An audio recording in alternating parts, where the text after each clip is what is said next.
Dale.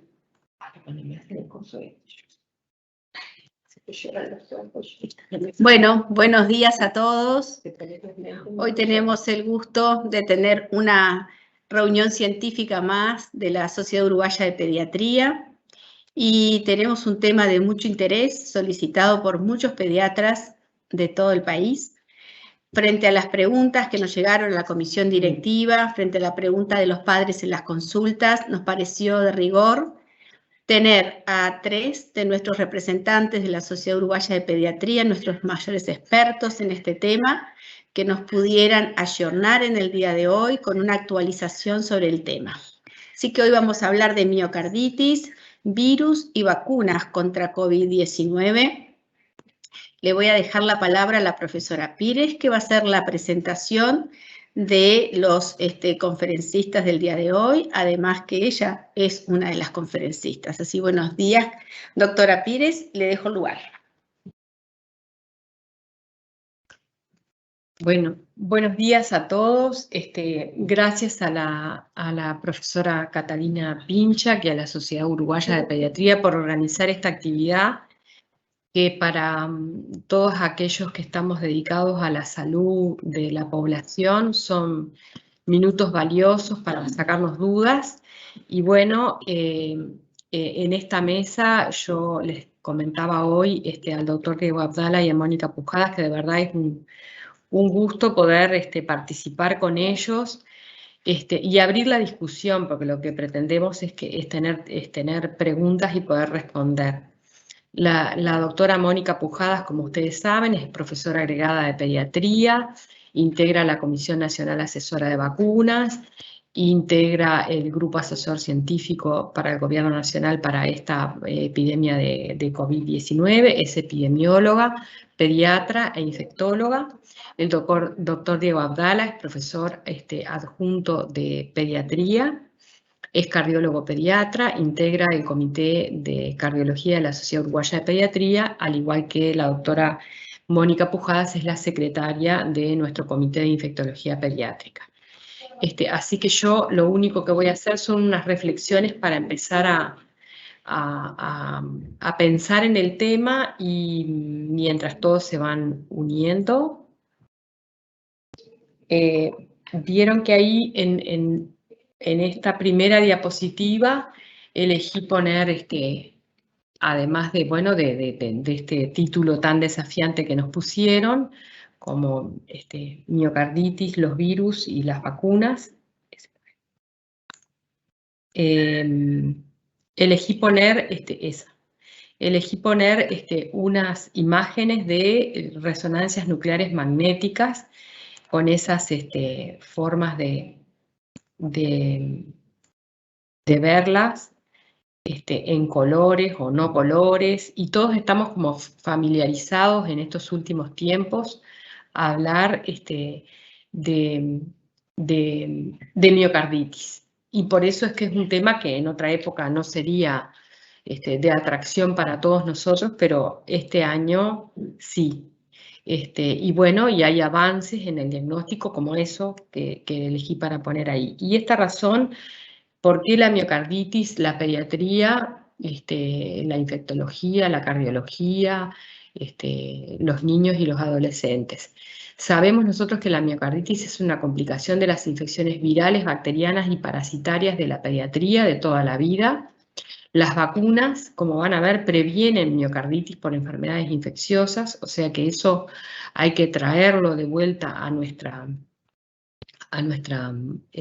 memoria y acordárnoslo muy bien. La emergencia de este nuevo coronavirus, el SARS-CoV-2 y la enfermedad COVID-19 han representado un desafío dramático para los sistemas de salud en todo el mundo. Entonces, bueno, en lo que atañe a este tema que nos referimos, ha sido parte del desafío, porque esta enfermedad, por distintas causas, afecta el miocardio, con todo lo que ello significa. La COVID-19 genera una disfunción cardíaca por miocarditis o por arritmias potencialmente mortales que se describen sobre todo en adultos y son realmente un problema asistencial. Para nosotros en la pediatría, el síndrome inflamatorio multisistémico asociado al COVID-19 es una nueva enfermedad y afecta también al miocardio. Esta enfermedad ahora se describe también en adultos jóvenes, o sea que también evade un poco lo que es nuestro terreno. Las vacunas por COVID-19, por otro lado, las que tenemos disponibles, han demostrado efectividad en un mayor al 90% para prevenir las formas graves, o sea que tenemos una herramienta para prevenir este último agente que causa miocarditis. Los potenciales efectos adversos de estas vacunas, que también están ligados a este tema de la miocarditis, son seguidos con especial atención. Pocas veces los efectos adversos de vacunas han sido seguidos tan estrechamente, algunas veces sí, para otras vacunas ustedes lo conocen, los pediatras estamos familiarizados, para HPV, para influenza, para hepatitis B, para una cantidad de vacunas los efectos adversos son seguidos como para todas las vacunas, pero para ellas en especial con mucha atención, y estas especialmente. Y todos sabemos entonces que las vacunas con plataforma de ARN mensajero se asocian a miocarditis fundamentalmente después de la segunda dosis en personas jóvenes, como les van a contar más adelante. Pero en relación a las etiologías que vamos a ver hoy, las virales. Entonces, dentro de las etiologías infecciosas son muchas. Hay virus, hay bacterias, hay hongos y parásitos. Y todos tienen que ver mucho con nuestra actividad pediátrica. Obviamente que el Coxsackie A y B, estos virus son los más frecuentes causantes de miocarditis, pero está influenza A y B. Yo marqué en azul todos los virus que tienen vacunas disponibles para prevenir esta enfermedad y por lo tanto la miocarditis por esta enfermedad. Pero ustedes ven acá el virus respiratorio sincicial, rubiola y parotiditis, hepatitis C, dengue, fiebre amarilla, y a mí me venía a la memoria, y espero que a todos les venga, que hace 2 años atrás nuestro problema eran los graves problemas cardíacos que causaba la fiebre amarilla y vacunarse para fiebre amarilla para prevenir esto. VIH, rabia, adenovirus, parvovirus es muy importante, citomegalovirus, Epstein-Barr, varicela zoster, herpes simple, virus herpes 6 y viruela. Y ahora se agrega SARS-CoV-2. De las bacterias, ven que son muchas las que tienen capacidad de dañar el miocardio, y bueno, de las que disponemos de vacunas, ustedes ven que están prácticamente las más importantes todos: Neisseria, Corynebacterium difteriae, la difteria, Haemophilus influenza, micobacterias, y bueno, siguen micoplasmas, brucelas, espiroquetas, rickettsia, todos los tienen claro. Dentro de los hongos, muchos, la aspergilosis, la candidiasis, la histoplasmosis, y los parásitos, bueno, el número 1, Trypanosoma cruzi, Toxoplasma gondii, bueno, la leishmania, que en algún momento a todos nos preocupó, y luego están otras etiologías, la etiología inmunomediada y la etiología tóxica. Pero entonces, la reflexión a qué viene, es que si ustedes se ponen a buscar literatura, hay muchísima en relación a miocarditis y los virus, a propósito de esto, del último virus que se ha agregado como asociado a miocarditis, que es el SARS-CoV-2. Pero ya en los años 50, entonces, enterovirus era como el más firmemente involucrado en esta patología. Luego, por distintos estudios, no es nada fácil esto de corroborar, de poder comprobar cuánto los virus son capaces de dañar al miocardio y cuánto ellos son capaces de desencadenar respuestas inmunomediadas. Pero algunos tienen fuertes evidencias, como puede ser el influenza virus, aunque hasta para influenza lo que más se cree es que despierta algunas respuestas inmunes. Citomegalovirus, HIV, el adenovirus en los años 90, el parvovirus verdaderamente después de los 2000 ha tenido un rol muy importante, y se agregan entonces el SARS-CoV-2, el anterior y el de ahora, que tienen diferentes explicaciones, si es la acción directa del virus o si también es un efecto a veces de la hipoxia que genera la enfermedad en los adultos, o lo inmunomediado están en discusión. Pero yo encontré, buscando miocarditis, a difteria, y difteria es una de las enfermedades que nuestros colegas hace 60, 70 años estaban igual que nosotros, siguiendo a pacientes con una enfermedad causada por una toxina. Acá ven que son 122 pacientes que le hacían electrocardiograma casi que todos los días, buscando el efecto de la miocarditis en la difteria, que cuando aparecía hacía que, por ejemplo, tuvieran estas mortalidades tan altas como del 12%. Y acá este trabajo, por ejemplo, muestra los beneficios de aplicar suero inmune precozmente o no en evitar las formas graves de difteria. ¿Y por qué les traigo la difteria? Les traigo la difteria porque en el 2002-2003 Paraguay tuvo brotes.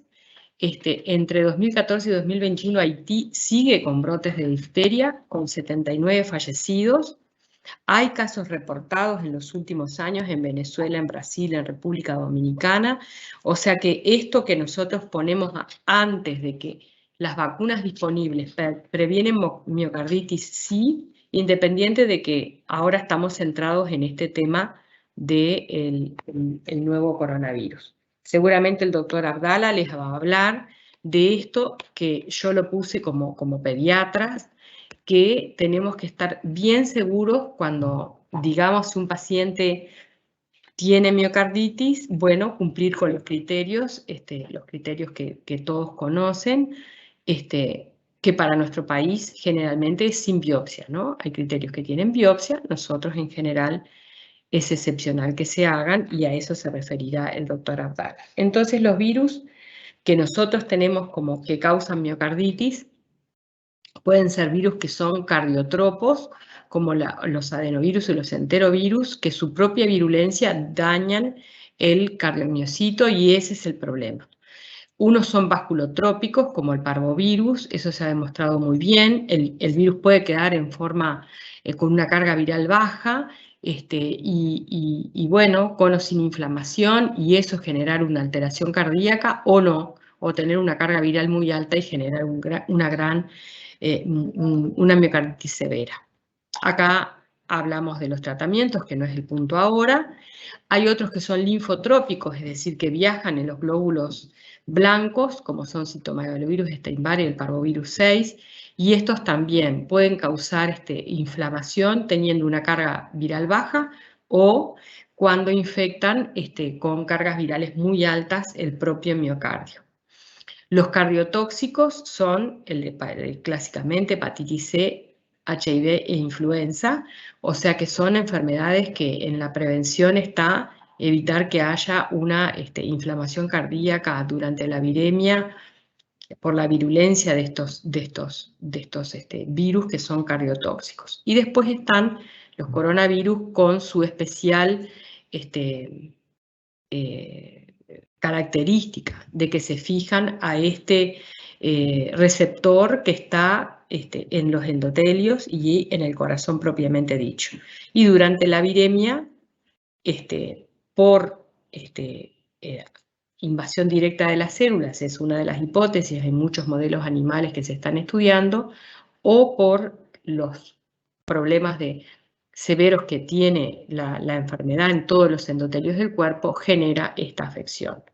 Pero como bien dicen todos los que están investigando, el papel del virus específico, las células inmunes o la autoinmunidad en la patogenia de la miocarditis o la miocardiopatía inflamatoria aún no se comprende totalmente, están en investigación, pero lo cierto es que nosotros del lado de la pediatría, de la infectología, a estas enfermedades las conocemos y sus mecanismos de prevención para las que son prevenibles por vacunas o para las que son prevenibles por medidas no vacunales, las conocemos bien. La última reflexión que tengo es esta, de que cada vez que nos enfrentemos a una situación que estemos pensando si la persona tiene una infección, una miocarditis o un problema cardíaco posiblemente vinculado al SARS-CoV-2, recordemos cómo hacer el diagnóstico de esta enfermedad, sea porque está en el periodo agudo, puede tener afectación cardíaca, posteriormente puede tener un síndrome inflamatorio multisistémico o puede haberse vacunado y se puede haber vacunado y pudo haber tenido la enfermedad. Entonces nosotros tener bien claro cuándo nos sirven los antígenos y la detección por PCR del material genético, que son en los primeros días hasta los 12, 14 días de la enfermedad, y luego son los anticuerpos. Los anticuerpos IgM o IgG para la proteína S spike son para el virus, pero también lo genera la vacuna, y los anticuerpos antinucleocápsides que lo genera el virus. Así que entonces uno diría que las infecciones virales por daño directo del cardiomiocito, por reacciones inmunomediadas, causan miocarditis. Las vacunas son efectivas para prevenir enfermedades potencialmente graves o mortales. Las vacunas que disponemos previenen la afectación cardíaca por algunas enfermedades infecciosas, incluidas el COVID-19, y ahora el doctor Abdala y la doctora Pujadas le dirán cuánto peso tiene en esta enfermedad esa patología, y todos concluimos, las distintas fuentes que uno analiza, que los beneficios de la vacunación COVID-19 son siempre mayores que los riesgos de padecer COVID-19, sus potenciales efectos graves como estos cardíacos a los que nos dedicamos hoy o sus secuelas. Así que por aquí los dejo con el doctor Diego Abdala, que se va a conectar.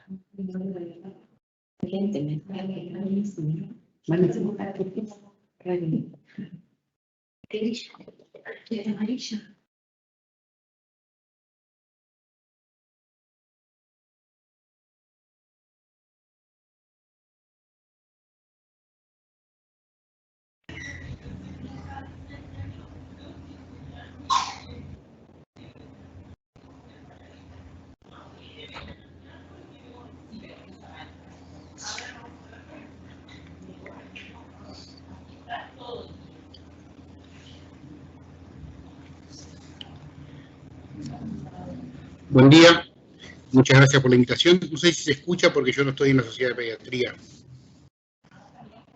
Bueno, calculo que si no se escucha, Isel me va a llamar por teléfono enseguida. Se escucha, se escucha. ¿Se escucha? Muy bien. Bueno, es un placer, sobre todo, poder compartir con mis dos profesoras, con Katy y con Mónica, la presentación de la reunión científica del día de hoy de miocarditis, vacunas y COVID. Lo primero que tengo que declarar es que no tengo ningún conflicto de intereses, sobre todo por la aparición de la vacuna Abdala de hace poco tiempo, que me parece que era importante declarar ese conflicto de intereses.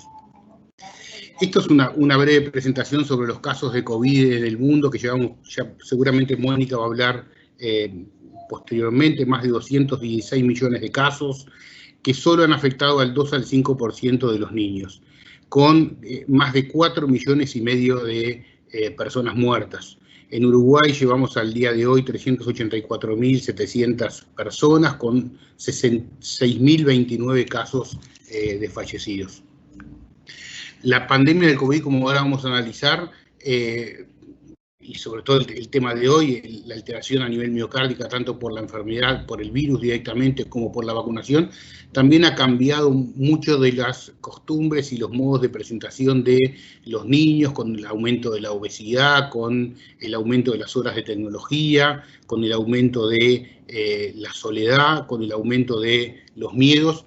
Yo lo quería relatar eso en una frase que me pareció brillante el otro día, que leí un artículo que citaba Freud, de un niño de 3 años ciego que se encuentra en la oscuridad y le dice: tía, háblame que tengo miedo porque está muy oscuro, y la tía le contesta: ¿y qué vas a ganar con eso si no puedes ver? Y el niño le responde que si alguien le habla hay más luz. Me parece que eso refleja un poco lo que están viviendo y lo que están sintiendo nuestros niños en el día de hoy por la pandemia del coronavirus. Entonces, cuando uno se ponía a analizar los casos que surgieron por allá por noviembre, antes de noviembre del 2020, reportados por daño directo del COVID-19 en niños, eran todos niños que eran previamente sanos, que tenían una enfermedad característica a la enfermedad de Kawasaki, que habitualmente tenían un fallo orgánico múltiple, con un compromiso cardiovascular marcado. Más del 53% de los pacientes tenían shock cardiogénico, 27% de los pacientes tenían electrocardiograma patológico, 52% tenían disfunción miocárdica, como dijimos, y 15% tenían alteración coronaria. Eso llevó a que se se planteara que existía un síndrome inflamatorio multisistémico pediátrico asociado al COVID-2 y que estaba planteado cuando había una infección activa o pasada en los últimos 3 meses en presencia de más de 3 días de fiebre en menores de 16 años y que podía ponerse de manifiesto por alguna de las siguientes formas, o manifestaciones compatibles por enfermedad de Kawasaki, o manifestaciones gastrointestinales, o vinculado a elementos cardiovasculares como la hipotensión arterial, la disfunción miocárdica o el shock, sobre todo el shock cardiogénico. Con una incidencia que se planteaba que era del 0,2 al 0,6% de las infecciones pediátricas en los pacientes infectados por el SARS-CoV-2. Estamos hablando ahora específicamente de los pacientes que cursando la infección por COVID-19 tienen un compromiso cardiovascular.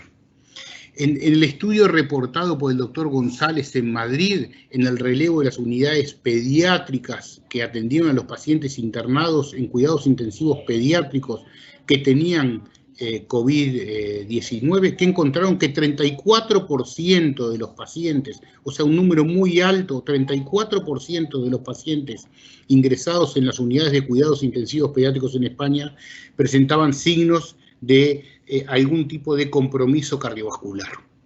Y como decía la profesora Pires, ¿por qué podía producirse este compromiso cardiovascular?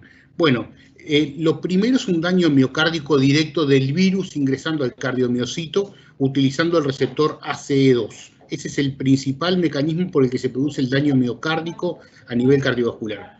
Pero existe una cantidad más de factores por las que puede haber daño por compromiso por el virus, por los linfocitos TCD8 activados que migran a los cardiomiocitos y provocan inflamación del miocardio con citotoxicidad mediada por células, porque se produce una tormenta de citoquinas por la respuesta inmune desregulada que deteriora y lesiona a nivel del corazón, causando inflamación multisistémica y fallo multiorgánico. También porque hay alteraciones muchas veces por la hipoxia, entre un desequilibrio entre la oferta y la demanda de oxígeno por la hipoperfusión miocárdica, pudiendo determinar hipoxia y necrosis del miocito, por los efectos tromboembólicos que estaban vinculados a la enfermedad por el coronavirus, por los medicamentos que se usaron en primera etapa que no estaban aprobados, que podían producir lesión miocárdica, y por el tratamiento instituido por los pacientes, por ejemplo, la ventilación u otro tipo de tratamiento instituido para el tratamiento del paciente que se encontraba en la unidad de cuidados intensivos. Surge posteriormente el daño miocárdico por la vacuna, que es lo que más vamos a poder charlar en el día de hoy. Hay varios reportes, múltiples reportes sobre pacientes sintomáticos con miocarditis viral, sobre todo en adolescentes, con posterioridad a la vacuna. Un reporte de Pediatrics, el reporte del CDC del 23 de junio del 2021 y 2 reportes de JAMA en el que reportan, así como hay cientos de reportes de casos de 10, 15, 12, 5 pacientes con miocarditis post-vacunación. ¿Cómo se define la miocarditis? La miocarditis, como decía hoy la profesora Pires, se define como la lesión inflamatoria del tejido miocárdico en ausencia de isquemia y que puede estar determinada por una cantidad de etiologías como nombraba la profesora Pires hoy.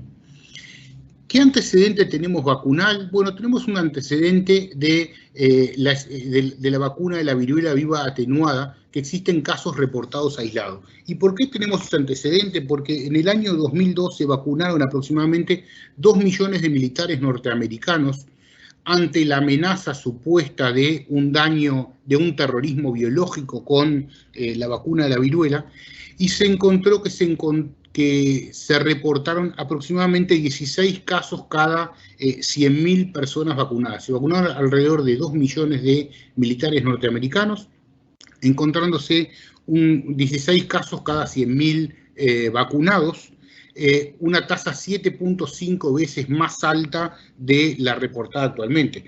Recordar que la tasa normal es más o menos de 1 a 2 cada 100.000 niños o adolescentes en la edad pediátrica por año de miocarditis.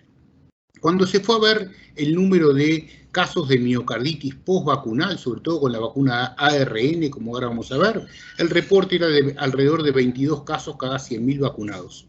Pero también se recurrió para ver el verdadero número de casos a los militares inmunizados en Estados Unidos menores de 29 años, en los que había un riguroso control sobre los efectos secundarios por la vacuna, y se vio que llegaba a casi 40 casos cada 100.000 personas vacunadas.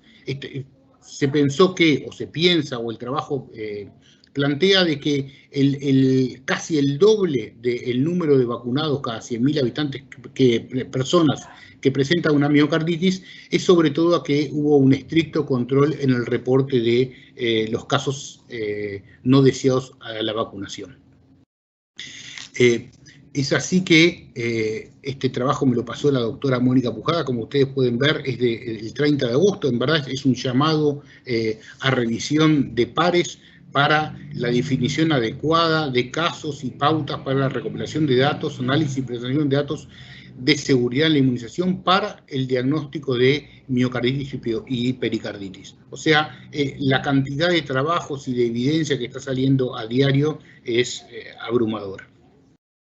¿Por qué mecanismo produce la vacuna de ARN mensajero el daño miocárdico? Así como pensábamos que teníamos claro el diagnóstico de por qué el virus producía el daño miocárdico, en la vacuna no tenemos un mecanismo claro de por qué produce un daño miocárdico.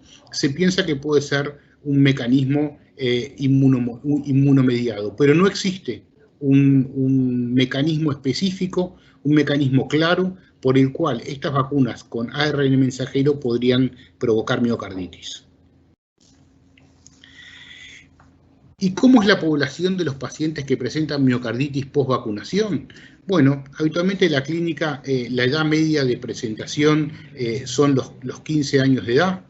Habitualmente se da más en el sexo masculino. La mayoría de los reportes son casi todos de varones de alrededor de 15 años, como decíamos, con una escasa incidencia en la población femenina. Menos del 5% de los pacientes que tienen miocarditis son mujeres. Ninguno de esos pacientes que tuvo miocarditis post-vacunación tuvo infección por COVID.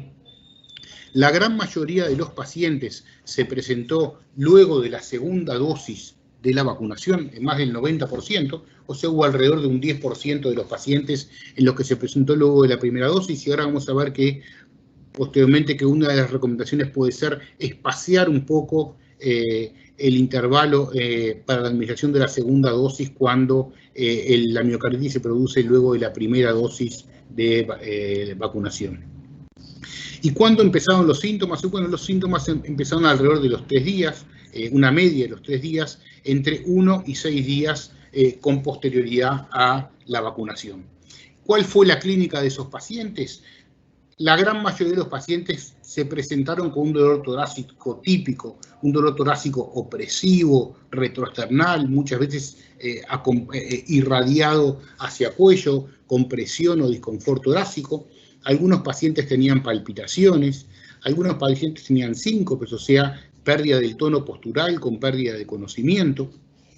Ahí está muchas veces enrabado el tema del síncope vasovagal, pero recordar que habitualmente este síncope no es el síncope que se produce inmediato a la vacunación, dificultad para respirar y dolor para respirar. Esto fue la clínica con la que se presentaban la mayoría de los pacientes que tenían miocarditis. Con respecto a la paraclínica, como hoy decía Katy, la mayoría de los pacientes tenían alteraciones en el electrocardiograma. Una elevación o una alteración en el segmento ST, como se ve en el electrocardiograma, mayor a 1 milímetro en 2 o más derivaciones contiguas. Cambios en la onda T, inversión de la onda T, en una onda T que podía ser positiva o negativa, podía producir una inversión, la presencia de arritmias, retrasos en la conducción del nódulo auriculoventricular o la presencia de extrasístoles auriculares o ventriculares. Estos hallazgos característicos del electrocardiograma ante pacientes que fueron vacunados en un periodo de una semana y que cumplían con los elementos clínicos, hacen la alta sospecha de que estamos frente a un paciente con una miocarditis. Todos los pacientes tenían alteraciones de las troponinas. Cualquiera sea el tipo de troponina que se determinara, en todos los pacientes se vieron niveles elevados de troponinas, no encontrándose alteraciones o diferencias significativas en cuanto a los valores de troponinas y el comportamiento posterior en cuanto a la evolución de la enfermedad. Sí, lo que se encontró, por supuesto, que los pacientes que tenían niveles más elevados de troponina requerían mayor número o mayor días de hospitalizaciones o de cuidados que los pacientes que tenían niveles de troponina más bajos. El ecocardiograma que se le solicitó a la gran mayoría de los pacientes, en algunos casos una disfunción ventricular sistólica, anomalías parietales y en algunos pacientes una disfunción diastólica. La resonancia nuclear magnética, como decía la profesora Pires, mostraba en algunos casos disfunción sistólica.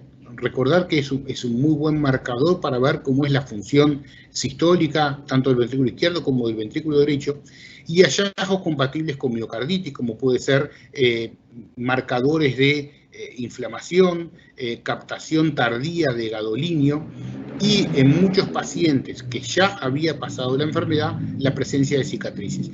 Y este es un tema muy importante, en el que me parece que va a ser muy importante discutir el tema, sobre todo por un tema pronóstico, porque la resonancia nuclear magnética en cierta medida nos va a hacer el diagnóstico de que el paciente tuvo una miocarditis, y también en la evolución la resonancia nuclear magnética va a ser marcadora muchas veces de la evolución de ese paciente.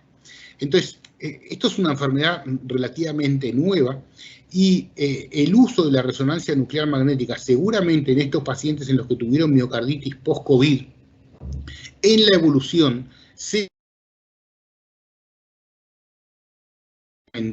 poder evaluar si existe o no algún tipo de secuela a nivel miocárdico que pueda explicar que esos daño miocárdico, esas cicatrices miocárdicas que quedan secundarias a la infección de las miocarditis en otros pacientes que no son los pacientes COVID, pero estos pacientes recién los estamos empezando a estudiar, pacientes COVID y pacientes post-vacunación, si esa presencia de cicatrices va a ser un marcador en un futuro del comportamiento de ese paciente, y también nosotros para poder tomar conductas sobre esos pacientes, sobre todo en lo vinculado al deporte y al riesgo de muerte súbita por la presencia de arritmias.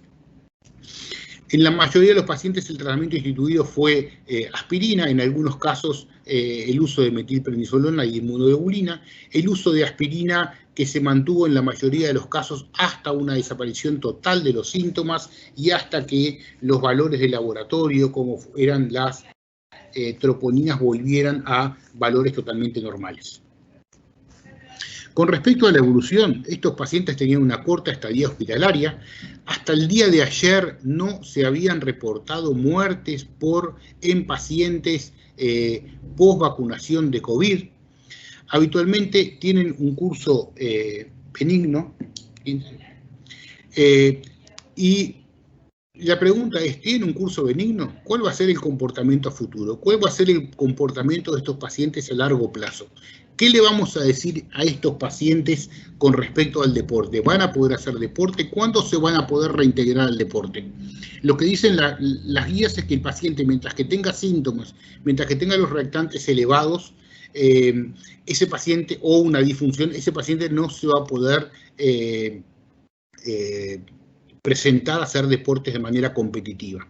Pero la pregunta es, un paciente que tuvo una resonancia nuclear magnética patológica, ese paciente, ¿nosotros lo vamos a permitir hacer deporte posteriormente sin un control posterior con la resonancia magnética?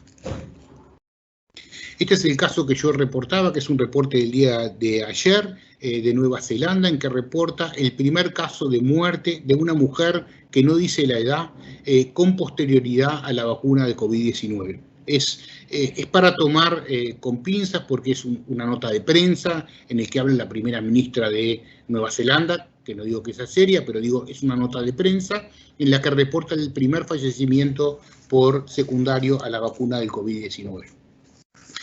¿Qué casos tenemos en Uruguay? Bueno, directa o indirectamente hemos vivido 3 pacientes con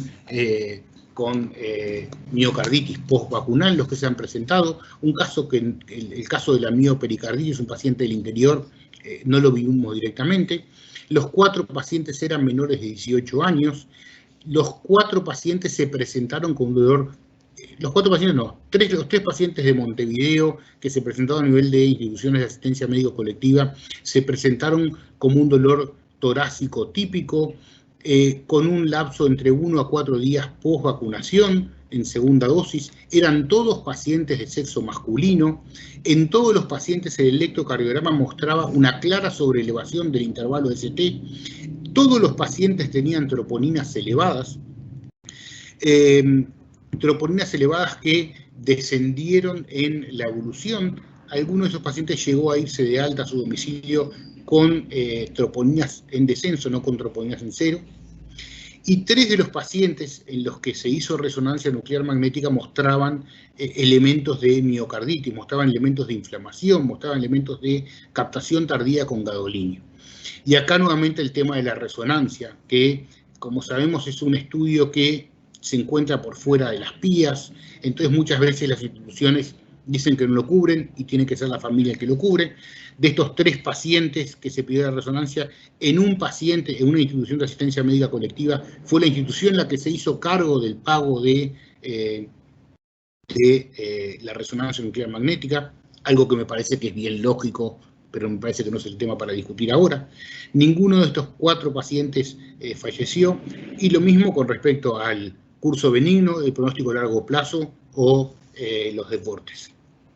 Ya para ir terminando, cuando se compara el riesgo de la vacunación frente al riesgo de la no vacunación o el riesgo de la infección por COVID-19, y se analizan 1 millón de pacientes en los que se administra una segunda dosis en varones de 12 a 29 años, se ve que con la administración de la vacuna con ARN mensajero, en esa población, en ese millón de personas, se podría evitar 11.000 casos de COVID-19, se podrían evitar 560 casos de hospitalizaciones, se podrían evitar 138 ingresos a las unidades de cuidados intensivos, en comparación con los 39 a 47 casos de miocarditis por vacuna. O sea, hay una franja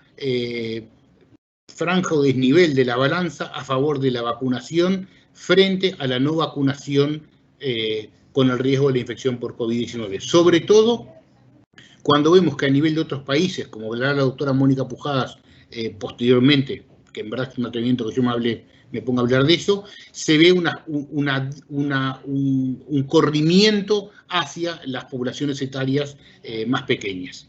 Y este análisis, lo importante, es que tampoco incluye el beneficio de la vacunación en evitar el síndrome inflamatorio multisistémico pediátrico asociado con el SARS-CoV-2. O sea, aparte de prevenir la infección, aparte de prevenir la hospitalización, aparte de prevenir el ingreso del CTI y aparte de prevenir la muerte, también previene el daño miocárdico posterior por el síndrome inflamatorio multisistémico, que en este trabajo no está documentado. Entonces, existen beneficios abrumadores de la vacunación con una vacuna de ARN mensajero para proteger contra el COVID-19 y sus resultados graves como la hospitalización y la muerte. Las personas con afecciones cardíacas pueden recibir la vacuna, pero deben consultar con su pediatra o su cardiólogo de niños.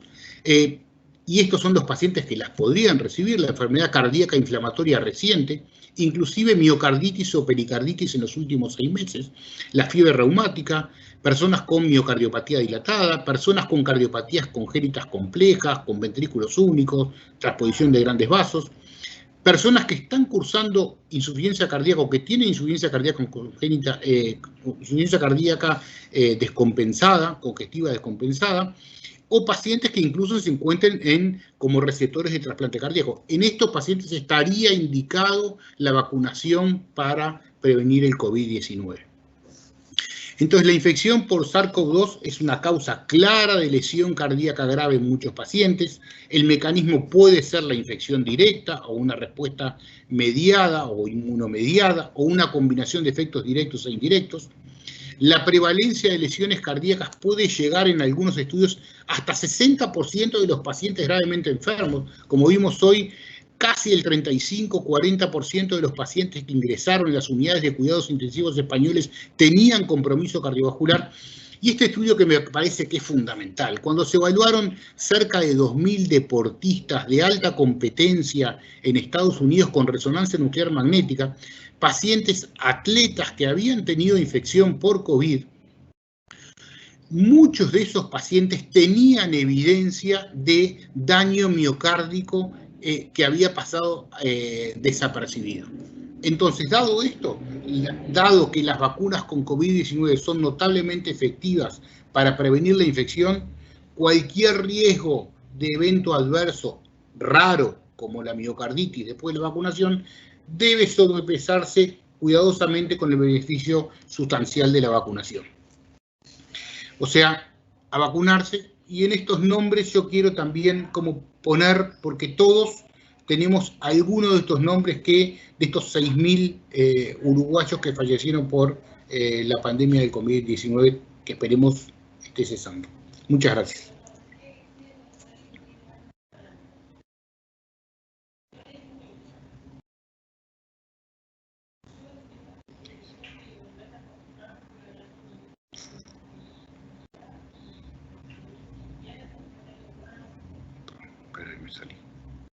Gracias a todos.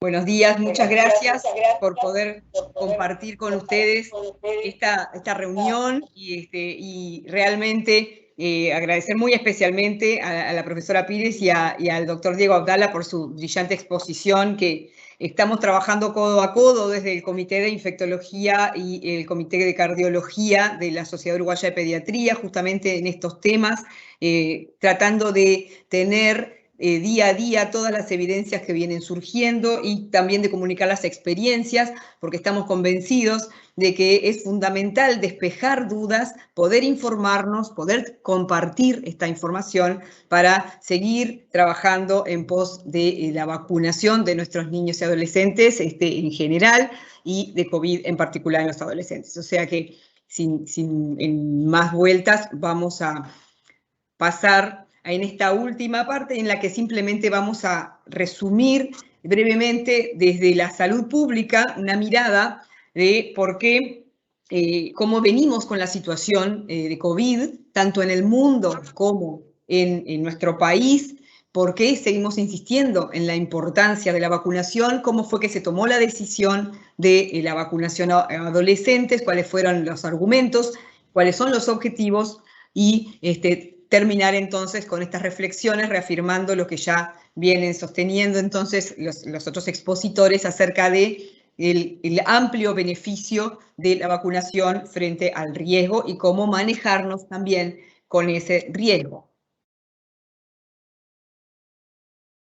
Y por favor vayan aprovechando a enviar sus preguntas, que lo pueden ir haciendo por el chat, porque como decía la profesora Pires, uno de los objetivos principales de esta instancia y que fue a pedido de, digamos, la coalición directiva recogió las inquietudes que los socios estaban transmitiendo, justamente uno de los objetivos fundamentales va a ser poder intercambiar opiniones y aportar información y responder las preguntas.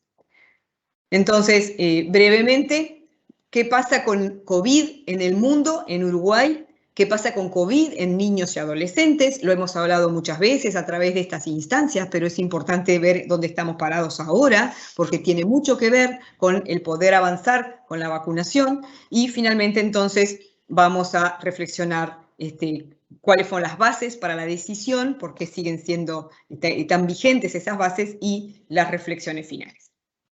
La epidemia en Uruguay y la pandemia en el mundo no han terminado.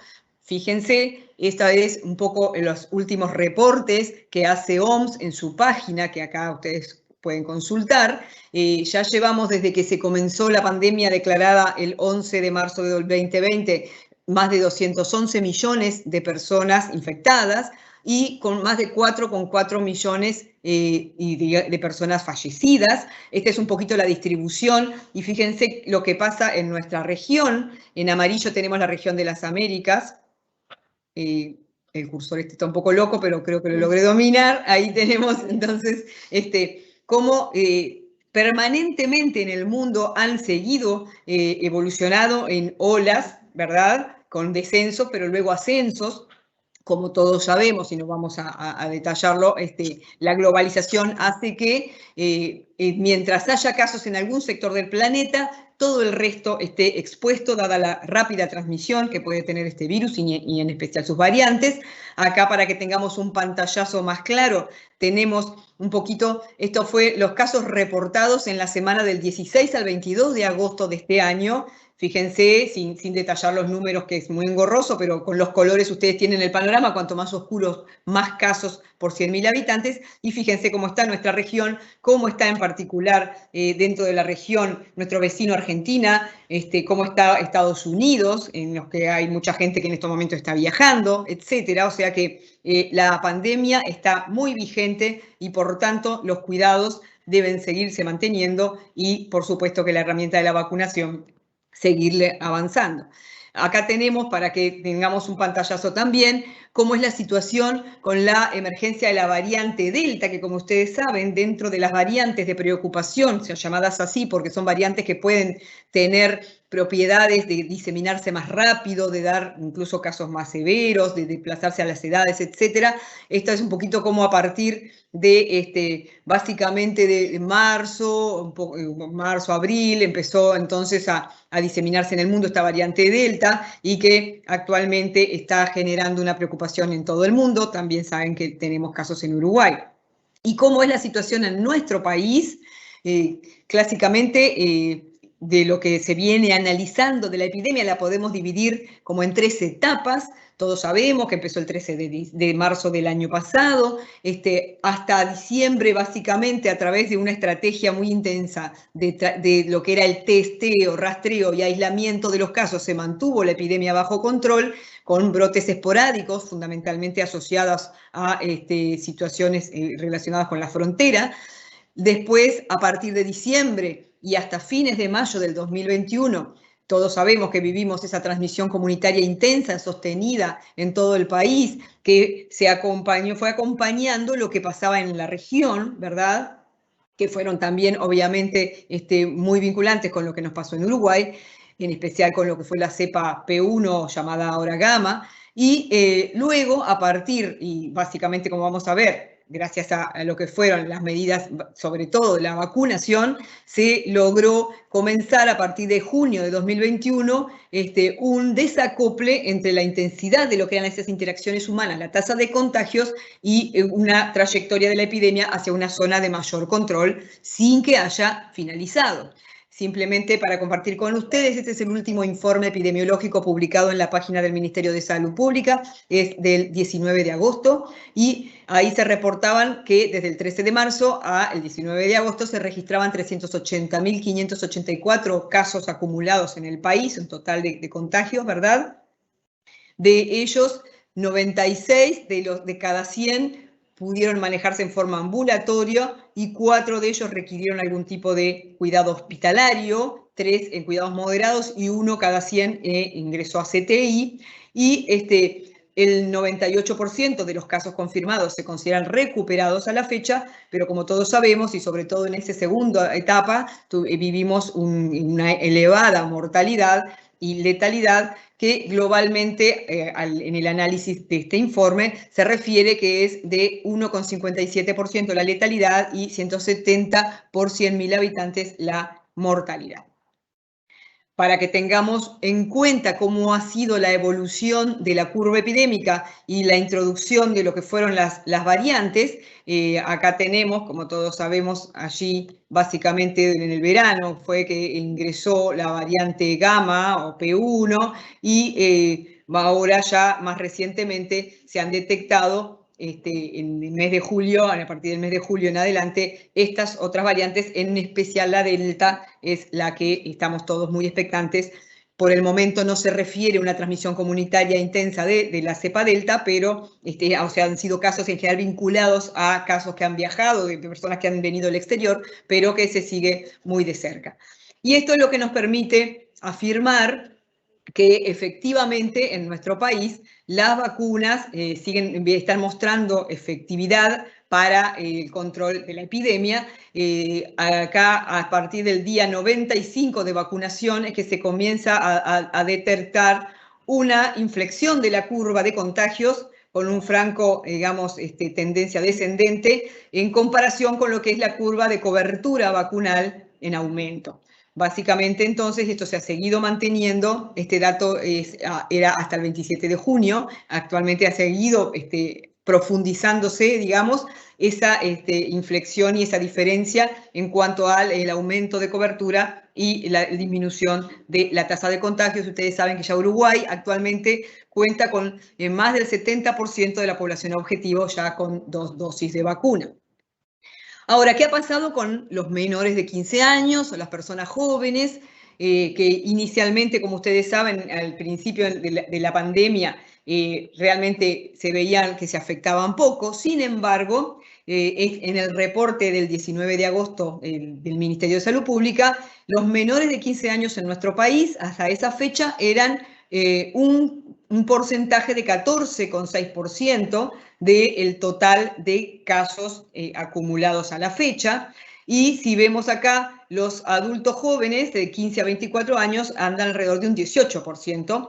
Esto nos permite afirmar que, al igual que fue pasando en el resto del mundo, en la medida en que la población adulta o se infectaba y quedaba inmunizada o se vacunaba, sobre todo, se fue desplazando necesariamente el grupo de contagios sin llegar igual a las tasas o a los números, las frecuencias absolutas de las otras edades, pero que de todos modos se fue evidenciando un desplazamiento, lo que hace que entonces tengamos que ser especialmente cuidadosos con las medidas de prevención para los grupos menores en esta situación, ¿verdad?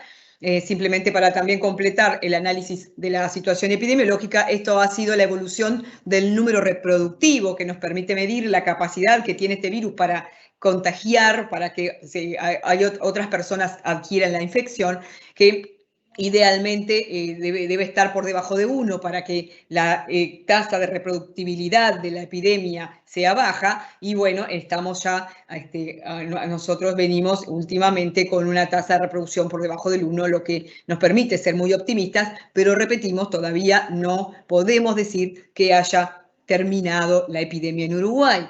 Y por otra parte, para terminar esta parte del análisis, fíjense lo que ha pasado en cuanto a los fallecidos por grupos etarios. Si bien, por supuesto que los fallecimientos se han concentrado a lo largo de toda la epidemia en los grupos de edades mayores, no son despreciables los casos que han ocurrido y que además se han concentrado, sobre todo en los últimos meses, de personas más jóvenes que han ido aumentando su letalidad y que, como pueden apreciar, si vemos el grupo, por ejemplo, de 15 a 24 años, se registran 25 personas fallecidas y no todas con comorbilidades, que eso es lo otro que hay que tener en cuenta, ¿verdad? Lo que nos posiciona entonces más firmemente con la necesidad de recurrir a las estrategias que sean efectivas para el control de la infección.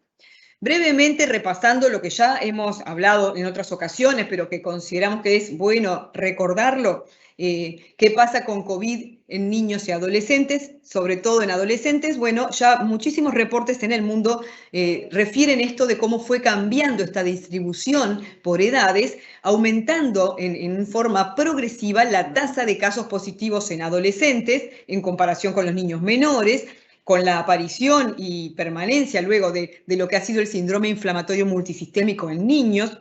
Acá tienen un poquito en gráficas lo que estamos diciendo, ¿verdad? Cómo fue, digamos, aumentando en los niños, sobre todo en la gama de los 12 a 17 años, la infección.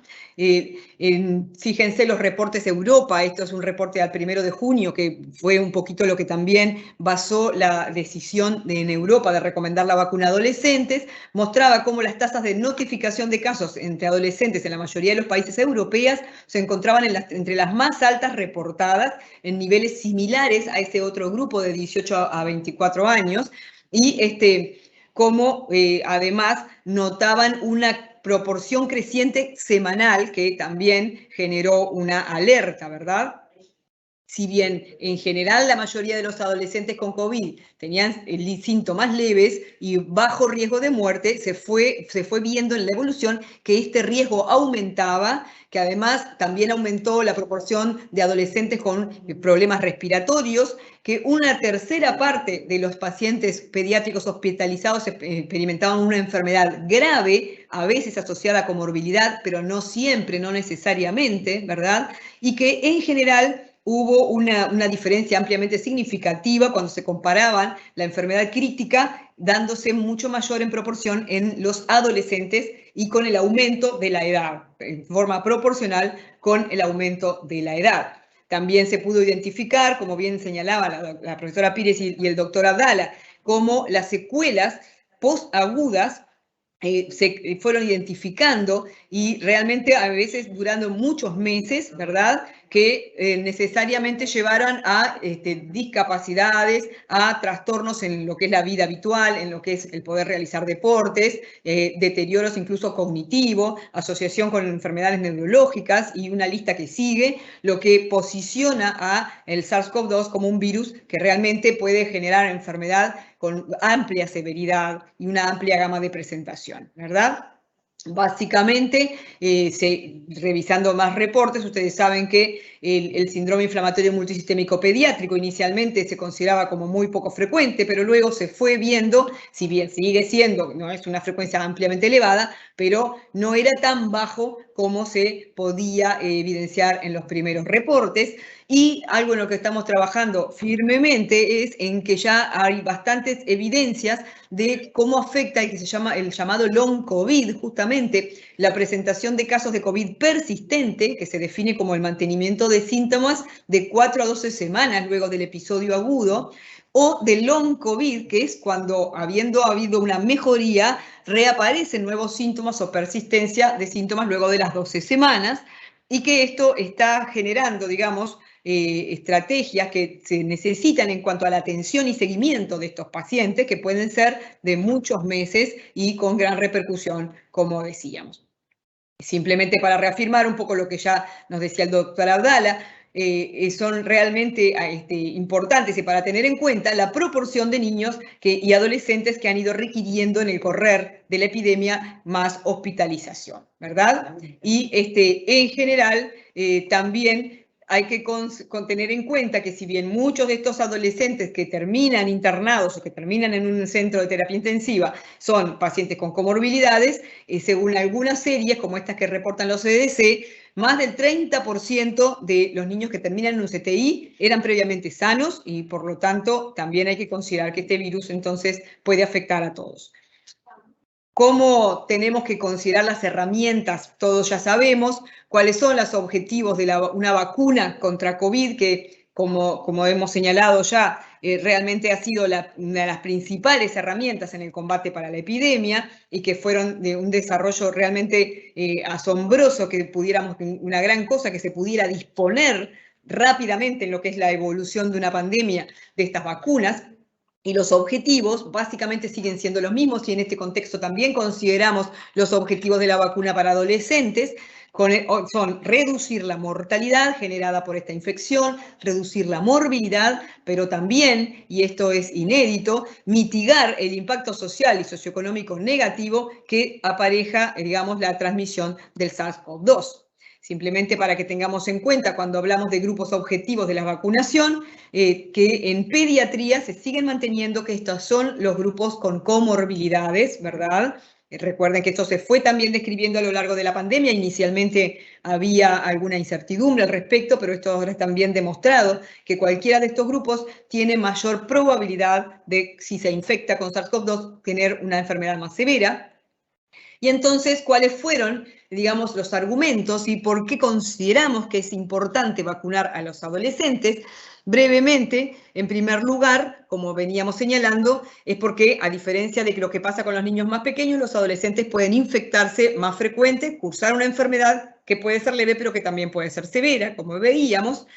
porque también puede darse esto que ya señalábamos del desplazamiento a edades menores, y acá simplemente tenemos algunos ejemplos medidos de cómo en España se fue viendo este desplazamiento. Fíjense lo que hace a la medición en el 2020 del principio de la pandemia hasta el 10 de mayo, y desde el 11 de mayo en adelante, esto cortaba en septiembre, ya a esa etapa de la pandemia ya se había identificado este fenómeno. Y en Uruguay, como decíamos, que fuimos viendo, este es uno de los primeros reportes, el del 12 de mayo del 2020, fíjense en que había 12 menores de 15 años, digamos, contagiados con COVID, y fíjense si nosotros ahora veíamos el porcentaje que teníamos actualmente, como también entonces podemos decir que fue desplazándose.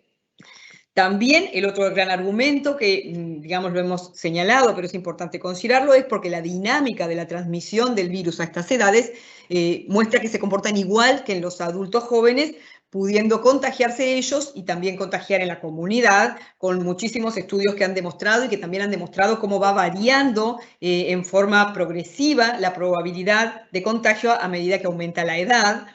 Por lo tanto, los objetivos de la vacunación a adolescentes son, primero, su protección individual para poder evitar todas esas afecciones que, como veíamos, puede producir COVID, y incluyendo todo lo que es la afectación miocárdica que produce el virus SARS-CoV-2, disminuir a su vez también los contagios, disminuir la infección sintomática y mitigar el impacto social que a ellos mismos les trae, ¿verdad? El no poder tener una continuidad de su proceso educativo, no poder realizar deportes, etcétera, o no poder realizar una vida social tan importante como sabemos a estas edades. También como objetivos, con no contagiarse los adolescentes, también disminuimos la transmisión en la comunidad, lo que contribuye a la protección colectiva y a alcanzar más rápido la inmunidad de rebaño. Pero nos gusta recalcar ese primer objetivo, que es su propia protección, la protección individual, por todo lo que señalábamos que puede traer la infección por SARS-CoV-2 a estas edades. Esto es un poquito también argumentos que daban en la Unión Europea cuando se resolvió la vacuna, y simplemente a modo de información, recientemente se emitió una carta por parte de la Academia Americana de Pediatría hacia la FDA pidiendo y observando y estando muy de cerca a la posibilidad de que rápidamente se comiencen a aprobar vacunas también para los menores de 12 años. Nos parecía oportuno comunicarles esto también, y se está trabajando muy firmemente en la posibilidad de que también haya vacunas para los menores de 12 años, como ustedes saben, ¿verdad? No vamos a demorarnos en esto que ya se ha comunicado, pero sí se ha demostrado claramente la inmunogenicidad, la eficacia y la efectividad en lo que hace a las vacunas de adolescentes en estos grupos etarios que ya lo hemos también mostrado. Entonces, ¿qué ha pasado con la seguridad? Básicamente, las reacciones adversas reportadas siguen siendo muy leves, incluyen sobre todo dolor en el lugar de la inyección, fatiga, cefalea, puede haber fiebre, puede haber inflamación en el sitio de infección, ¿verdad?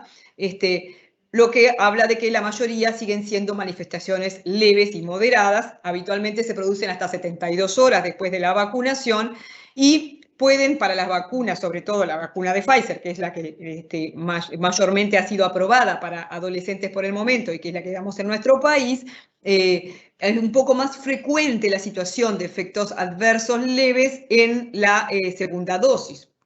Pero en general vamos a ver entonces que a través de estos reportes, y más allá de que siguen siendo la mayoría de esos eventos, primero poco frecuentes y segundo leves, habitualmente estamos siguiendo muy de cerca entonces estos reportes que surgieron de eventos adversos serios, ¿no?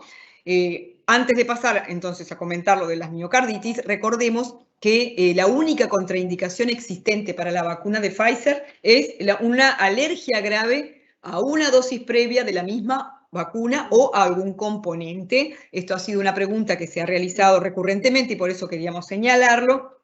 Esta es la composición, porque bueno, podemos decir, si no sabemos los componentes, ¿cómo voy a saber si tuve una alergia o no? Básicamente, dentro de los componentes, que recuerden es digamos, ARN modificado con nucleósidos integrado en nanopartículas lipídicas, y como excipientes, el que más hay que mirar para ver si hay antecedentes de alergia o no es al polietilenglicol. En general es muy poco frecuente la alergia a estos componentes, pero es importante considerarlo y saber sobre todo que la alergia en cualquier otra situación, incluyendo antecedentes de reacciones anafilácticas a otros medicamentos, a alergenos, a otras situaciones, no constituyen una contraindicación. O sea, los adolescentes alérgicos a otras cosas pueden vacunarse y además es importante que lo hagan. Como ya les mostró el doctor Abdala, fueron referidos eventos como eventos adversos, que en este caso obviamente son eventos adversos serios, miocarditis que se pudieron vincular con una asociación temporal a la vacunación, que siguen siendo muy poco frecuentes, pero que es importante poder vigilarlos y poder actuar, diagnosticarlos oportunamente. Hay muchísima información ya al respecto y nada para aportar más de todo lo que ya dijeron el doctor Abdala y la doctora Pires. Simplemente recordemos que de todos los cálculos y de los reportes que se establecen, siguen siendo la frecuencia muy baja en proporción a la cantidad de vacunas administradas, ¿verdad?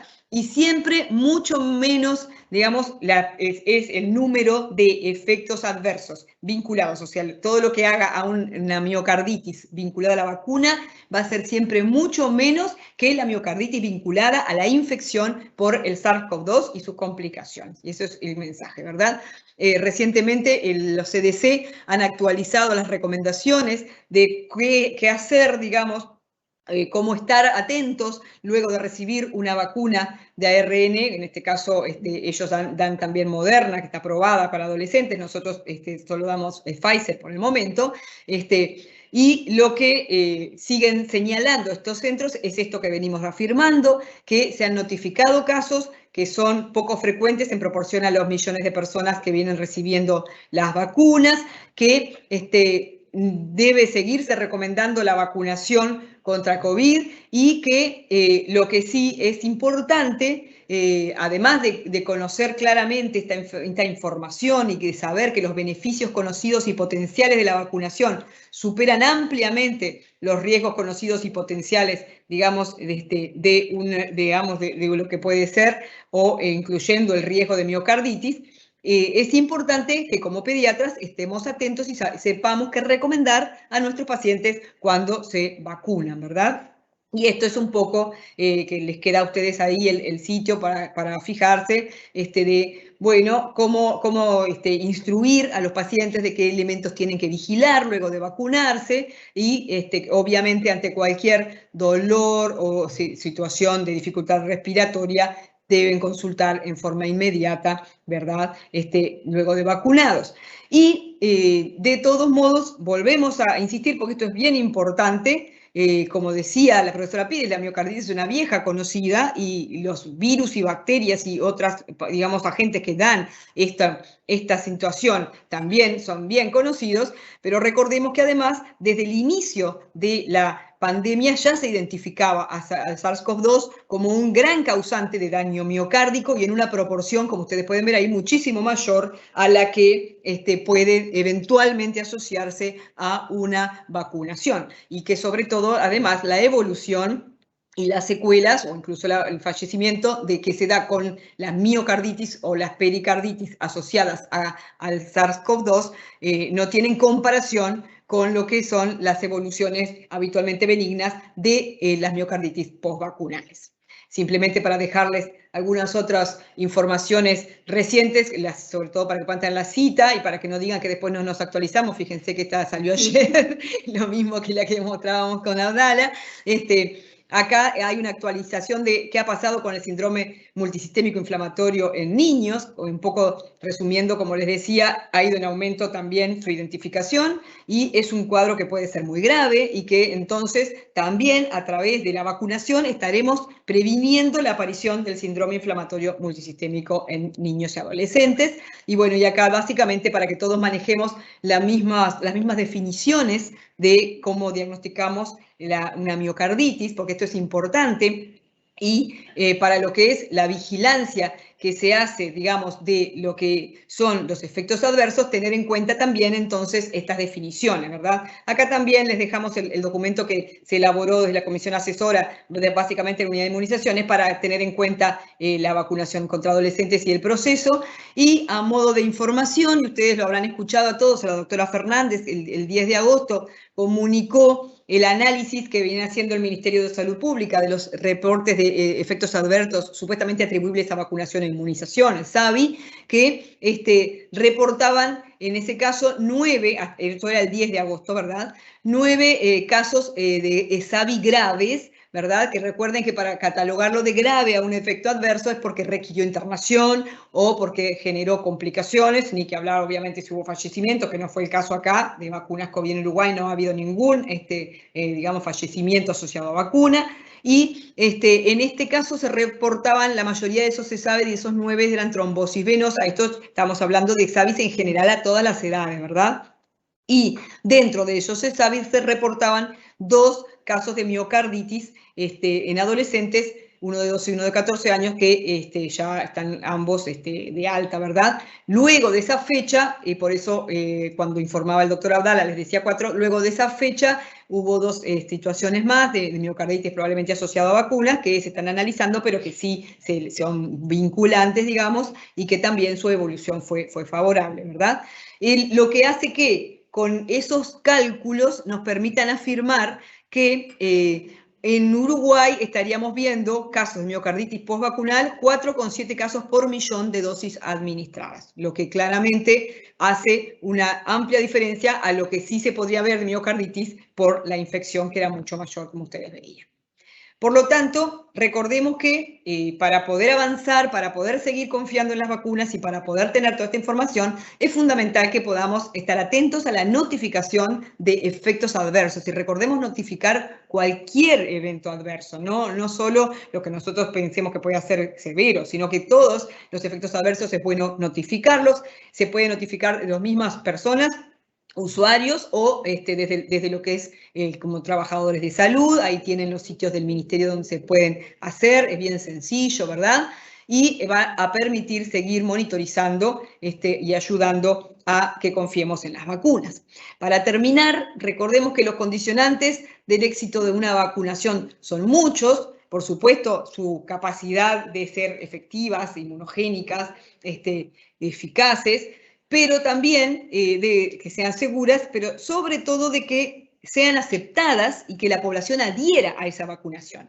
Por tanto, para esto es fundamental informarnos adecuadamente, estar midiendo bien qué es lo que pasa con las vacunas y, como está pasando en Uruguay, demostrar que son realmente efectivas, que gracias a la intensa campaña de vacunación, a la adhesión de la población a la vacunación COVID, se está logrando que bajemos los casos y se está logrando acercarnos, digamos, a la situación de que podamos ir, digamos, liberando algunas situaciones y de que podamos acercarnos a lo que es algo más normal, pero que todavía no se ha terminado la epidemia y que, por tanto, es fundamental entender que cuando aparecen efectos adversos, que es muy bueno que se detecten, como en este caso de las miocarditis, saber darles la dimensión adecuada y saber que siempre sigue siendo mucho más el riesgo de tener una situación adversa, incluyendo miocarditis, por tener COVID que por vacunarnos. Básicamente, entonces, con este mensaje y estando atento a sus preguntas es que los dejamos. Muchas gracias. ¿Alguna de las preguntas que vamos recibiendo? Una, la puedo ir diciendo. Sí. Nos preguntaban por qué no se utilizan. ¿Puedo hablar? Nos preguntaban por qué no se utilizan vacunas inactivadas, en este caso para adolescentes. Básicamente, por el momento de vacunas inactivadas, ustedes saben que la plataforma Coronavac de Sinovac está aprobada en China para la administración desde 3 meses a 17 años. Eso es, digamos, de todos modos, las fases por las que está transcurriendo esa vacuna no son fases demasiado avanzadas en cuanto a su desarrollo, pese a lo cual en China sí se aprobaron, pero en nuestro país, por el momento, de la que disponemos más evidencias y que nos permite con margen de seguridad aprobarlas, son las vacunas de ARN. Por eso es que se utilizan, son las que aprobó la FDA, son las que aprobó la Academia Americana de Pediatría, lo que no quiere decir que en un futuro no se vayan a poder también aplicar vacunas inactivadas. Esta es la situación actual y como ustedes saben es muy dinámica, y por lo tanto estamos todos atentos, ¿verdad? Y veremos qué pasa en un futuro con el resto de las plataformas. Pero por el momento son las vacunas de ARN, tanto Pfizer como ahora también Moderna en Estados Unidos, que han demostrado, que han podido, digamos, a través de sus fases de ensayos clínicos, demostrar los datos de inmunogenicidad, eficacia y seguridad, y actualmente también efectividad, porque se viene administrando ya, digamos, extensamente a lo largo del planeta. No sé si Katy querés. El doctor Gargiulo tiene una pregunta, que está ahí, ¿la llegas a ver? Acá. Bien. Dice, Parece llamativo que los acá el doctor Gargiulo nos dice. parece llamativo que los eventos post vacuna afecten a 95% de sexo masculino y la muerte relacionada en Nueva Zelanda sea una mujer. Relación causal. No sé si quiere contestarle Diego esa pregunta.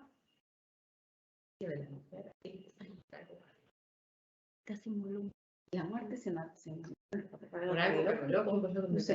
No, tiene que darle el mío. Diego, precisamos que habilites tu audio. Tu audio, Diego. Dice que somos nosotros. Dice que somos nosotros. Si no está escuchando.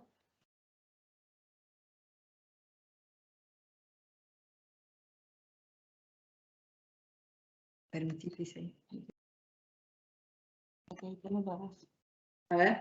A ver, Diego. Ahora me dejaron. Sí, está. ¿Escuchaste la pregunta? ¿La viste? Escuché la pregunta, sí. En verdad no hay mucha explicación por qué pasa sobre todo en hombres la afectación de la miocarditis. Y el caso del fallecimiento de esta paciente que no conocemos la edad, como yo decía, es una publicación de la madrugada, de ayer, en la que es un recorte de prensa en el que no se sabe bien el caso. O sea que, bueno, seguramente sea un caso aislado, en verdad no es un reporte científico. Sí. Tal vez lo que dice el doctor Abdala es importante, que era lo que hacíamos mención al principio. Cuando uno escucha información de efectos adversos, tiene que tener el análisis completo de la situación.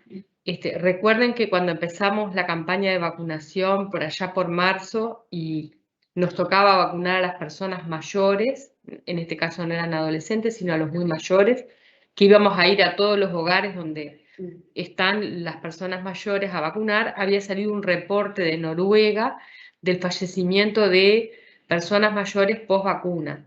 Y cuando se hizo el análisis de esos casos, eran que se habían vacunado realmente a personas que no eran elegibles para la vacunación porque tenían enfermedades catalogadas por los geriatras como, bueno, personas que estaban seriamente comprometidas su salud, y eso nosotros no tuvimos en cuenta, o sea, al vacunar a las personas muy mayores. Y esto es lo mismo, cuando uno está pensando en un efecto adverso severo como la muerte, que por supuesto siempre se están vigilando para todas las vacunas, como decíamos, no es exclusivamente para esta.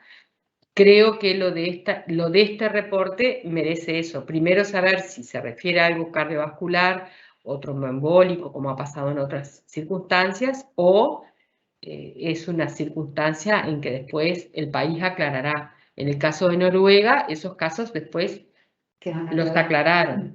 Digo porque es el aprendizaje que hemos tenido a lo largo de estos meses, que parecen muchos, pero son pocos. Y reafirmando un poquito, cuando hablamos de vigilancia, recuerden que en Uruguay que se trabaja mucho con lo que es la vigilancia, ¿verdad?, en vacunas.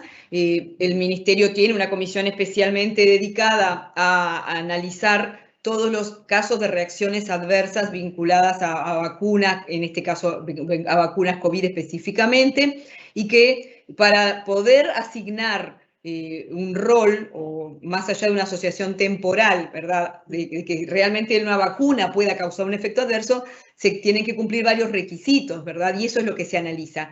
Por ejemplo, además de la asociación temporal, tiene que haber lo que llamamos plausibilidad biológica, o sea, tiene que ser posible asociarlo, y tiene que descartarse otra posibilidad. Y ahí es que creo que tenemos que ser conscientes del rol importante que tenemos los pediatras, los cardiólogos, infectólogos, para poder aproximarnos al diagnóstico, en especial en una enfermedad que tan directamente puede implicar una lesión miocárdica como es la infección por SARS-CoV-2. Entonces, acá es importante poder discernir cuando aparece algún caso de miocarditis, si tiene y ha habido una vacunación previa, si puede haber vínculo con esa vacunación o si puede haber vínculo con una infección, ¿verdad? O con una situación de una situación de inflamación, como puede ser el síndrome inflamatorio multisistémico pediátrico. Y eso es un poco el desafío. Por eso es tan importante la sospecha clínica, el estar atentos, el informar sin generar pánico y miedo, pero sí informar a nuestros pacientes y estar pendientes de cuál es su evolución, de manera de poder actuar oportunamente y conocer también entre todos mejor la situación global. Hay un comentario que parece interesante que dice: a esta entidad vinculada con el COVID-19 y sus vacunas no la conocemos y no se puede comparar con otros virus.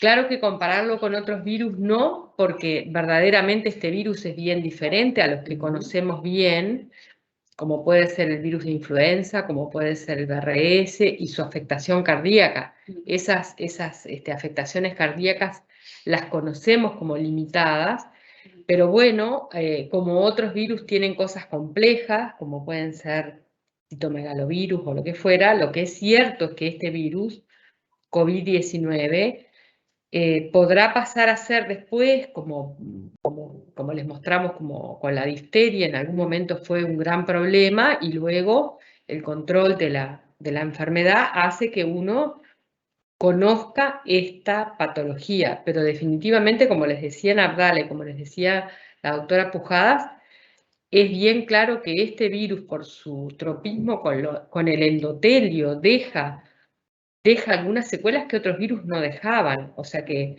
coincidimos con ese comentario. Sí, claro, no lo conocemos, pero por lo que va pasando, la enfermedad natural parece ser una enfermedad muy severa, o sea que prevenirla sigue siendo lo que nos queda. Exacto. Ahí hay otra. Tenemos una pregunta de la doctora Carlevaro, que pregunta: ¿cuál consideran que debería ser el tratamiento específico en estos casos de miocarditis postvacuna?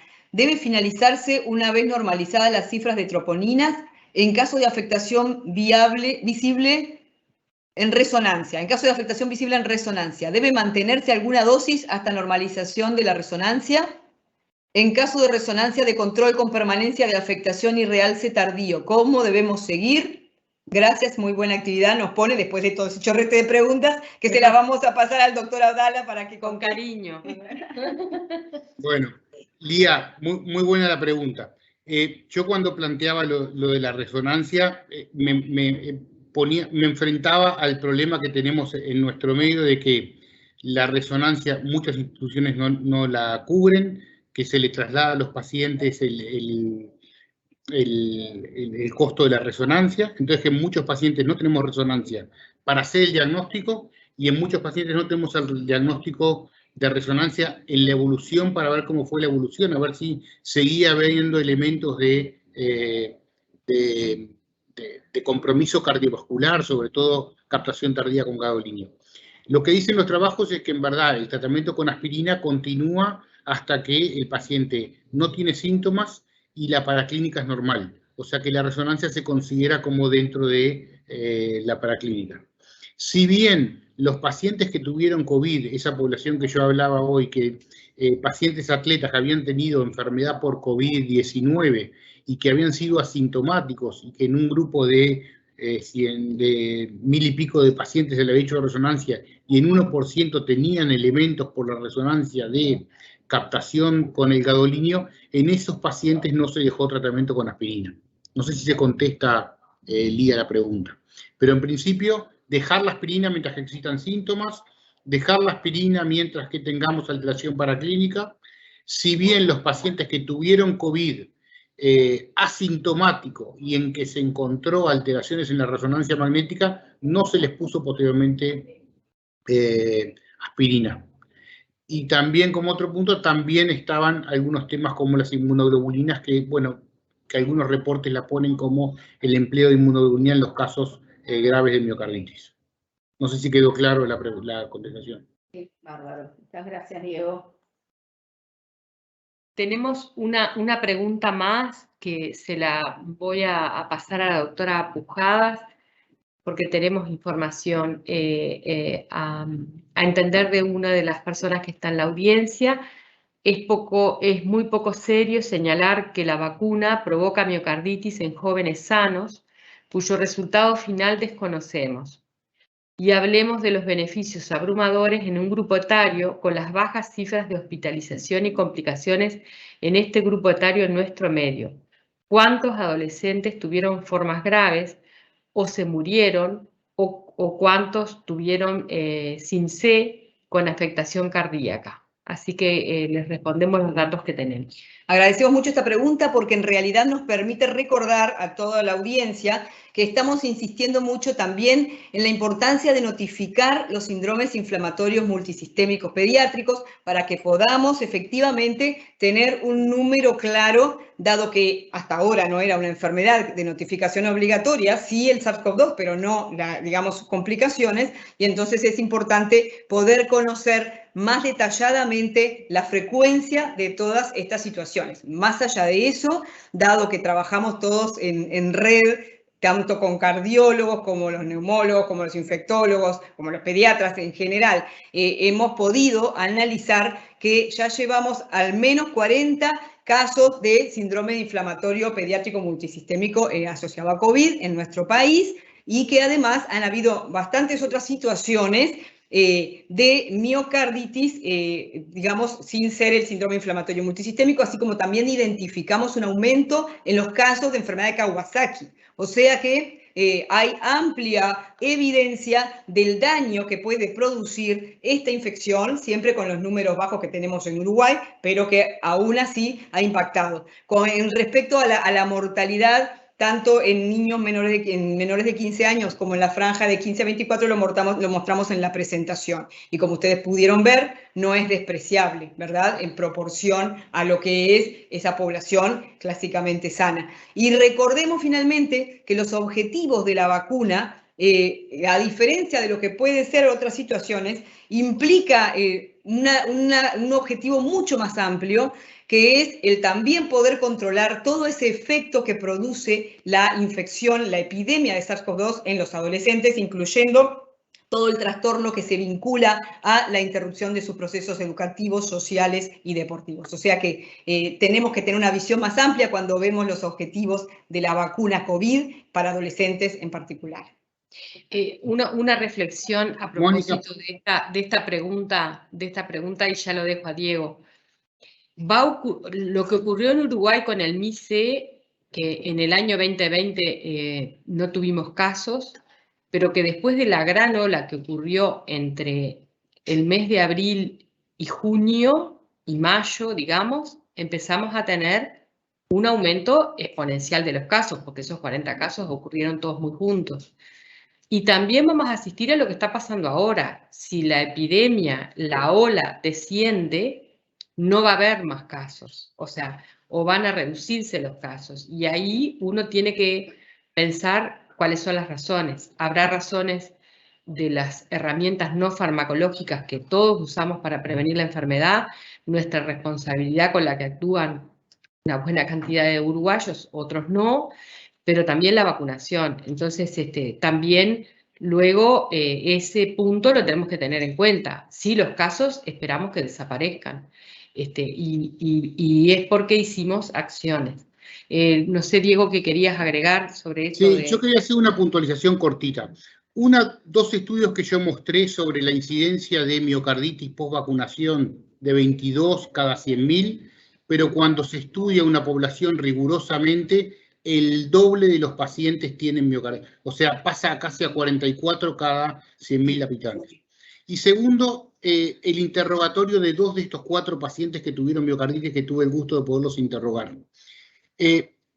Yo ya por suerte no tengo hijos adolescentes. ¿Cuántas veces nuestros hijos consultan porque les duele el pecho? No consultan nunca.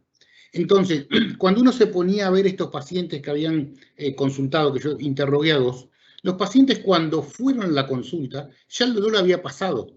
Tuvieron dolor torácico típico, la madre hizo una consulta telefónica, le dijeron, bueno, vaya a consultar. Al otro día el niño, un sábado, estaba sin dolor. Y el niño le dijo, no, mamá, no voy a ir. En ese niño se hizo el electrocardiograma que era patológico y las troponinas que eran patológicas. Entonces, muchas veces, en nuestra población pediátrica, y también con los problemas que tenemos nosotros de registro, del cual también yo hago mea culpa, porque muchas veces no registramos los pacientes, puede ser que tengamos muchos menos casos reportados de miocarditis post-vacunación que los que verdaderamente existen. Exacto. ¿Alguna pregunta más? ¿O ya finalizamos? Bueno, no se vayan de ahí, damos la finalización, las preguntas ahí. Bien. Bueno, damos por terminado nuestra sesión científica del mes. Un gran agradecimiento a nuestros expertos de la Sociedad Uruguaya de Pediatría por la calidad de la presentación y la actualización para todos nosotros, todos los pediatras que queríamos saber sobre este tema, y quedamos súper actualizados, muy bien informados, así que a todos muchísimas gracias. Hasta luego y a las órdenes. Brillante, brillante, Katy.